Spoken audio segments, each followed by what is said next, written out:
Tu mașină eu nu Păi? Să vedem ce are de nu pornește. Hai să-și taie asta unghiile. Hai, bă!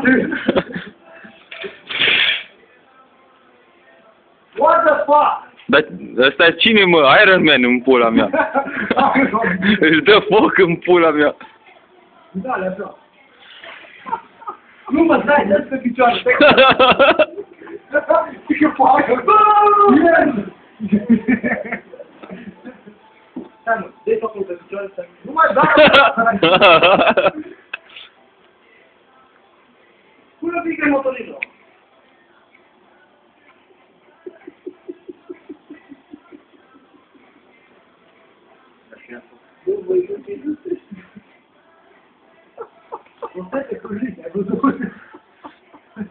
Știi că și la porc îi dai pe picioare să poți să iei unghiile alea.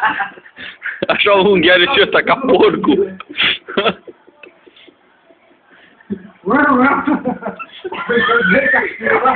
Dar bate-le în sân. Eu porcul, băi, bate-le în sân la două și lucruri, podul și lucruri. Auzi, nu rog că am mâncat pastole, care băfine.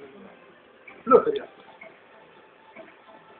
Și zi acum cum o zic bani și pentru toți fanii mei de pe YouTube. Acolo ajung de seara. Da, numai să ajung acasă, că imediat îl bag pe YouTube. Zi. Pentru toți fanii mei de pe YouTube. Vrei să-l saluți pe taică-tu, pe maică-ta când se uită pe YouTube ceva? Da. Pe Loris? Pe când îți bagi net. Să le faci cu mâna. Ia-o! Sau la Andrei să faci cu mâna, sau la Bora. Bă, Te dau pe